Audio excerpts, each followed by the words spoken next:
hear that?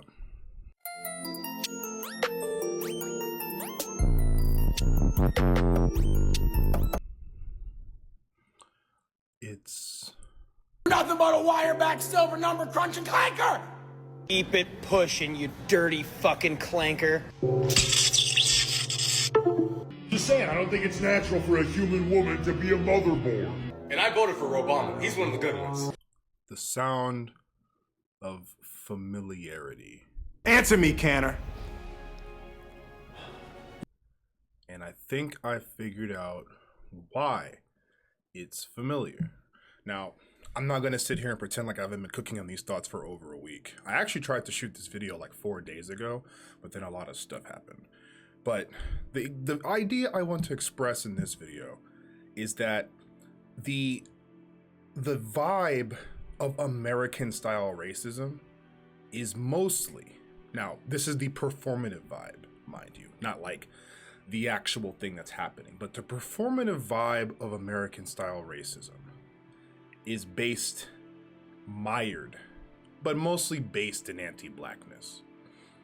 There are many kinds of expressed racism, and what I mean is institutional racism. So like racism affects more than just black people, obviously. In some of the shorts that I'll show on this video, have shown on this video, you will see that there are other references to other kinds of slurs involved. But the overt slur yelling is definitely mostly an anti-black thing. There's a reason why anti-black racism in America tends to be so loud. There's a couple of reasons, actually. One of the biggest reasons is that it is a performative of institutional, it is a performance of institutional dominance to be so brazen in these days as to yell out slurs against a specific protected group. And it doesn't work when you do it to AI for a couple of reasons. One, AIs aren't people. Large language models really can't take offense unless it's programmed to. And it's not like you can't, like someone's gonna say, you know, a black person has to learn to be offended by racist language. Well, racist language is often comorbid with a lot of societal things that make it more palpable. So like racist language, if they don't know that racism is being performed onto them, trust me when I say, they will realize it soon enough as other things happen after the language does. But in regards to words like clanker, it's not going to affect the large language model because they're not programmed to care. And there's nothing really institutional that can happen from the working class aside from destroying the things that they literally are, which are like servers in someone's fucking closet or whatever warehouse they're in, whatever is allowing them to be beamed into your computer. They do have a physical space that we're not going to smash anytime soon. I mean, one can dream, but there's another reason why large language models can't really, like the word clanker can't be too offensive. It's because AI, as we know it right now in 2025, not like the literal artificial intelligence that doesn't exist, but algorithmic input AI, is mostly made to be a minimum viable product, as to which presentation to enough people is the goal. Not everybody, just enough. It's supposed to be just good enough to pass. So leveraging a slur against them is more criticism against their creator, because it's not good enough when AI underperforms at something, when you're able to clock it, when their creator tells you that it's perfect and it's like doing all this stuff that people can't do, and people can tell that it's doing what they say, what their creators say it's doing badly. The slur is more as a retaliation to, like, you know, this thing will never be human because you created a product, you knowingly created a product that will never be able to truly imitate humans, and for the most part isn't really in their financial interest to do so. They'll say that it's in their financial interest to, you know, make AI to as close to people as possible so they can replace as many jobs or whatever. But the reality is, for the most part, AI has been flooding the market in our arts and our, you know, jobs market, whatever, because it's good enough for most people. And they're perfectly okay with that. That's what they want. They don't want it to be perfect. I don't think it can be perfect. I don't think the resources it would take to make AI perfect exist on this planet. And if they do, we don't have the resources anymore at this point to reach that on a consistent basis, because it's instance based. Their performance and the things that we experience from AI is instance based. So why did I choose anti-black racism instead of like anti-Asian racism or anti-Hispanic racism? When I talk about the sound of racism, the vibe of this new Clanker thing, why does it seem so anti-black? Why am I pointing it out? Why did I claim that it's because American style racism is mired in anti-blackness?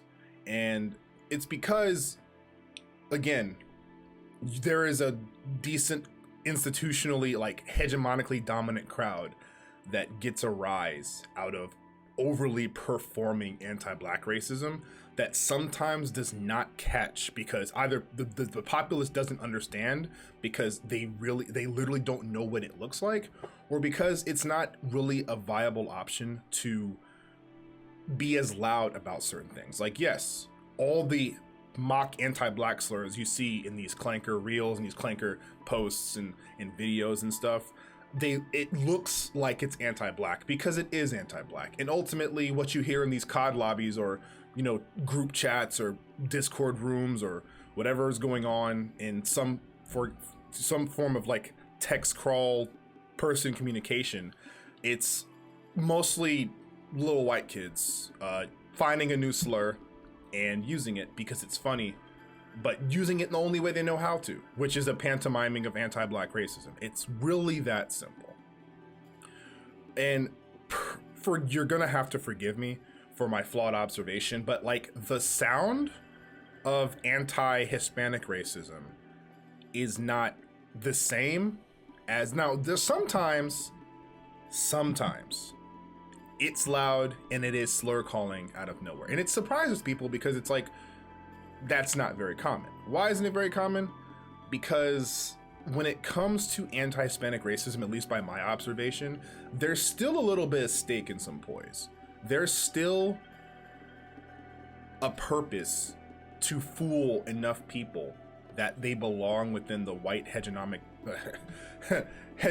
dominant group, instead of, like, you know, with the people side by side who they're being, you know, racism affects all people in the lower classes. The higher you go up, obviously the less it happens to you. To a certain point, obviously there's been like circulations of this, you know, the Latinos for Trump lady who got up straight next to the president, and now we've got things like ICE raids, and our country really is being occupied by a fascist. People forget, but the first country the Nazis invaded was Germany, right? It's happening here. It's happened in DC, and now they're saying it's going to happen in 3 other large cities: San Francisco, New York, Chicago. I really hope that someone in the military has a backbone enough to say no and start some sort of domino effect. But there's no vested interest in doing that. I understand. It's not a realistic thing. I mean, like the whole thing about the post is like, someone's got to do it, right? Someone's got to do it. Someone does have to do it. But I didn't want to tack on that. Anti-black racism is like the framework for what's happening with clankers and clanker imagery and clanker language and stuff. It's like that for a reason. The sound of American racism is mostly rooted in anti-blackness.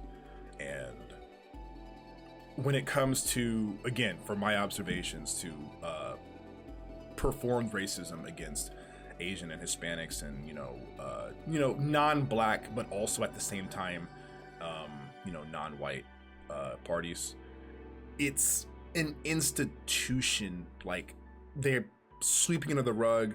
You can't go here, you can't do this, go back to where you will literally take you back to where you came from. That's another thing. You can't deport black people. Well, in the colloquial minds of the average American, there's no country you can kick them back to. This, for them, they consider us dirt on their shoes that they have to deal with as long as there's grime, because there's no place to go back to. American culture, American black people are a product of this country and what it did to the captured slaves. It'll never go away, and it will only get worse as they continue to not repair or empower the people in this country who need it the most. Because the moment that things like, and now maybe I'll talk about it in the future, but the moment things like reparations happen, it will be a good thing for everybody in this country, but they cannot have that, because a good country for black people is not a good country for racist white people, and they want to exist there. They fear being taken out of existence by incredibly illogical means. So anti-Hispanic, anti-Latino, I'm sorry that my mind's blanking on like all the other kinds of, you put in the comments about what kind of racism that you've seen performed in America. And you know, not that I'm going to assert how, but have you noticed that it's different from anti-black racism? Because when I see anti-Latino racism or anti-Hispanic racism, whatever, so forgive me for the shortness of my language, but when I see anti-Asian racism, it is a lot of, well, it's like double ways, right? Like someone I knew legitimately thinks that Asian people are just inherently smarter than everybody else, and that's a stigma. That's something that negatively affects them because people treat them like they're supposed to be smarter. So when they're just as smart as the average person because they're normal fucking people, that has negative repercussions for them, right? There's, you know, where are you really from type thing. There's the fetishization. It's really bad, especially when it comes to, there's a palpable, you know, stereotype when it comes to like, you know, white people, white men's specifically, white men's fetishization of Asian people in this country. And again, I'm saying all this because it's different than the sound of like anti-black racism that you're hearing with the things at Clanker. So just keep that, like anti-Asian racism. It's a whole lot of other things, but it's not explicit name calling, you know, yelling out slurs, southernisms, stuff like that. And then with anti-Hispanic racism, although very comorbid, you know, the whole Ice Cube blacks and Mexicans thing, right? There's a whole lot going on there, but not none, but a lot less loud slurs, a lot more institutional, you know, laws being moved. Obviously, if you don't know the history of America, marijuana was made illegal because Hispanic people and black people were being seen as like having access to more things in society, and they used the existence of marijuana as like, you know, marijuana thinks that these people, these two kinds of people, Hispanic people and black people, marijuana makes it seem as if they feel like they're equal to white men, and we need to get rid of this because, you know, they're going to take all our white women, blah blah blah. So, but also the most palpable thing you're seeing about anti-Hispanic racism in America is the ICE crackdowns. It's getting worse. It's always been pretty bad. Obviously, like it's only getting a spotlight because one really bad man is behind it. We can point all fingers, but like ICE expanded under Obama. The camps, they went up, not like Alligator Alcatraz or whatever, but we've had camps at the border since Obama. You know. Hey, editing this from God knows where. I couldn't find a quiet place where I work because I edit sometimes. Anyways, no, I mean it was pretty bad under Obama, but it's actually way worse under Trump. I completely forgot, like, it's not just the ICE crackdowns, it's like the mass recruitment, the capital allocation, you know, 100K starting bonus and whatever salary they're doing, they're literally running out of like the suitable people, so they're recruiting more Hispanic people, they're recruiting teenagers and seniors. So I don't want to pretend or like let it hang in the air that Obama was just as bad. What I mean was, it was pretty fucking bad when we had him around, and he's like the one that they think saved everybody, right? He didn't. But now that we have a worse guy in, again, last video, tools in the shed, how are you going to use them? We did not dismantle that. So there's a failure there. So don't participate. Honestly, I thought it was funny at some point, but you know, I thought it was like, you know, the kind of, when I do indulge in some anti-AI slurs, it's like a more of like a camaraderie thing. I will explain. So I play robot characters in my RPGs. Like in Phantasy Star Online, my current character is a HuCast right now, which is an android made by people. And I said to one player casually, you know, because this other player was playing a female version of my, like, a female version of my race, but mine wields a sword, and then theirs wields a gun, but theirs is sexy little like female coded whatever. They're called Huka seals. I'm trying not to use gamer language because you might not know what I'm saying when I say it, but they're using a female robot. But that female robot is all cyberpunked up with like human looking skin. It almost fooled me for a second until I saw like the puppet lines from her eyes and all the like, the line joints and stuff. And I said, oh, you almost had me fooled there for a second, but deep down we're both clankers. That's not the same kind of palpable racism as Rosa Clink, Martin Luther Clink, Rosa. It's getting so bad with like, again, it's references to black revolutionaries, it's references to civil rights movements, the black civil rights movement in the 1960s in particular, and of course Southernisms about cop stopping and just straight up slur yelling and stuff like that. Again, it's very much black American. I mean, it's very much anti-black American racism coded for a reason. It's because that's the shorthand that they understand. The layman mostly doesn't understand other kinds of racism, so when you point them out, they don't recognize them as racism. The fetishizing of Asian people or the internment camps, they don't think that's racist. They don't think that ICE raids are racist. They just think that they're trying to get people back to where they belong. But a lot of those people were born here, or belong here because they've been here long enough and they work, and their money goes into society as they pay for resources and stuff. But they won't recognize that it's supposed to be a kind of racism unless it's slanted in the tone, in the feel, and the vibe of anti-blackness. So again, don't participate. Little side note, and here we're going to transition into like how I'm feeling or a memory. So welcome to the vlog-ish section. In the 7th grade, I was kind of an edgy kid.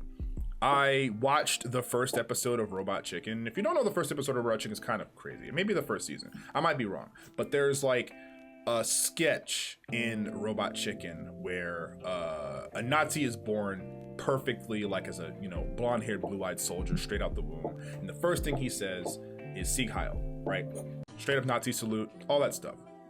I look up the word Sieg Heil. Well, I looked up I had the subtitles on, and I looked up what Sieg Heil meant on the computer, and the computer said victory welfare. Now, it did not give me the context of what Sieg Heil actually meant, which was like comorbidity in terms of like fealty to Nazi Germany with a Nazi salute. So I, monkey see, monkey do type shit, go to school, and me and my best friend who was white at the time, me and my best friend at the time who was white, start going around doing Nazi salutes and saying Sieg Heil. Now, I'm a black kid in the 7th grade, and I'm in like the most we were kind of poor in the most affluent part of the richest part of my state. If you know what East Cobb snobs are, I was like a kid who was just around them because my parents did a lot of things to get me into schools like around there, because they were just in better shape than like the project schools that I went to when I was younger. So we're going around in school, saying Sieg Heil and all that kind of stuff. And then like my friend did not tell me his dad was a teacher. His dad, one of the first male role models I had after I didn't have my dad anymore. I don't want to name him because I don't have permission from my friend, who I do know his dad has passed away at this point. And I lament that. I really do. He was a good friend. He was a good mentor to me for a very long time after the 7th grade, because he was his dad. He was a good dad, But he, in 2007, he pulled me and his son to the side and he's like, "Y'all can't do that. Stop doing that. Do you know what that means?" And I was like, "Yeah, mister. It means victory welfare. It means we're strong. It means we're blah, blah, blah," right? I'm like mashed onto the fact that I don't want to change my behavior because I don't think it's wrong and I don't really believe it's wrong. But we stopped because my friend had to, because again, that was his dad who was talking to him versus just me. He didn't talk to my parents about it. He just clenched his teeth and shook his head, and eventually like it stopped being like appealing because no one knew what the fuck I was talking about. Like, believe it or not, 7th graders, well, back in my day when I was in the 7th grade, do not understand a Nazi reference. So it stopped being impressive to like kids immediately because it was quirky and it was stupid, and then it's like, oh, he just does that, right? It was like, this is like, I'm talking about like the process of maybe like a week and a half. I dropped it pretty quickly, but it's like, and the adults were obviously like, stop. I am very grateful for the teacher that did stop me and like pulled me to the side, but I did not realize the importance of why he did that and why he felt like he had to go and talk to somebody else's kid, which has different cultural contexts in America, especially with black kids. But he stood by his principles and did something that I think is very honorable, which is he pulled somebody to the side and he tried to communicate why what he was doing was bad or looked bad, which is what you should do when little kids go around little fucking COD lobbies calling people clankers and stuff. You just tell them they're using a new slur and they think they're edgy. They're not. I mean, I would say you're cringe, stop being cringe, but what it is, it's just it's another license to perform. It's another license to perform this thing that they desire, which is the desire to look like they're brazen enough to be racist in the presence of other white people against somebody that, and it's like they're calling everybody clankers. I mean, little white kids in COD lobbies are calling other white kids in COD lobbies clankers because calling somebody a bot means that they're bad, right? And if they're bad, then they're worse off than you. And if somebody's not as good as you, persona non grata type shit, person that I don't like, you get to call them whatever slur it is. Right now it's clanker because you can call bots clankers and people who are bad at games are bots. But like back in the day, if you were doing something stupid, like I'm talking like 2010, even up to 2010, honestly, but like 2006, 2008, if something was stupid, you called it gay. If someone was bad or someone was like someone you didn't like, or they were, they did something against you, you called them the F slur, and it didn't necessarily mean that they are homosexual or that, you see that something you think is stupid and you say, that's so gay, dude. And it's like, you don't mean that that's homosexual. You just mean that I don't like this. And society no like gay thing, society no like cause bad, ergo thing gay cause bad. Gay equals bad, right? Same thing with like most recently, not most recently, because most recently it's the R slur that's coming back because apparently like autistic people are reclaiming it. I don't believe that for a second, by the way. I just think that problematic autistic people just want to use slurs. But regardless of that, and I don't think it's like being reclaimed either, by the way, but regardless of that, before the R slur was being like, resurged or whatever, people were calling everything autistic. Same reasoning. Thing bad, but there's like it's an ableism thing, right? Especially with bots. If somebody's bad at something, they're not as able to do as good things. There's like a de-escalating like mountain of available slurs like that people will call each other, and you can't do racism anymore, you can't do sexuality anymore, you can't.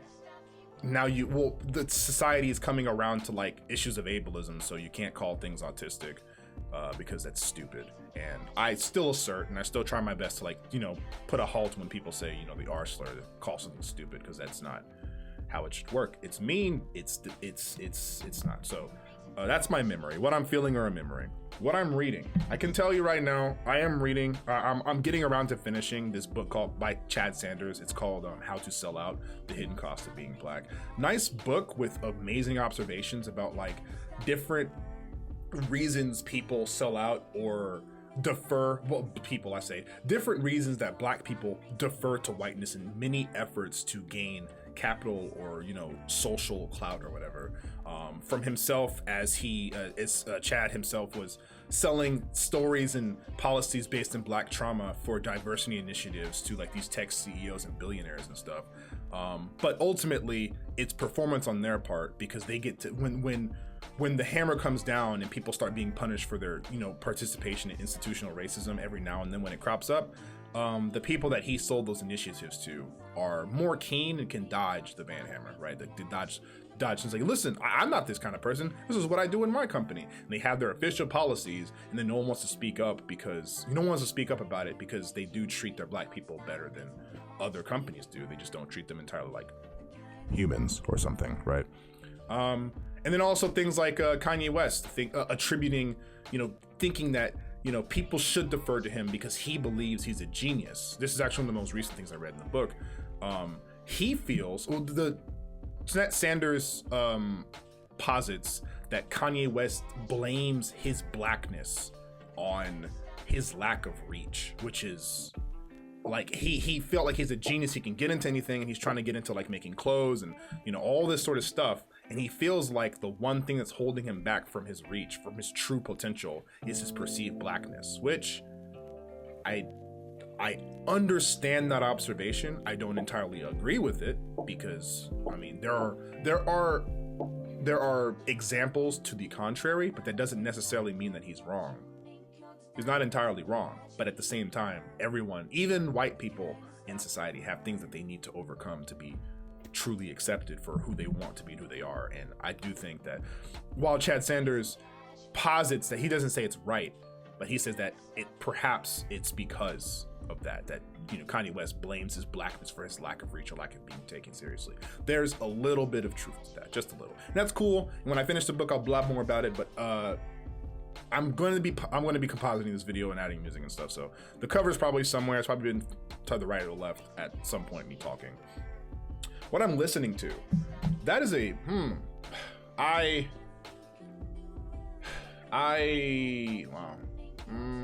I've been listening to Baby No Money, but like early on Baby No Money, and then like yesterday, and this is like in the past couple of days, because I was like, what haven't I been listening to really? But Baby No Money, definitely a good artist early on, whatever he was doing, like indie or whatever. I like his stuff, but I listened to La La La La La, whatever it's called.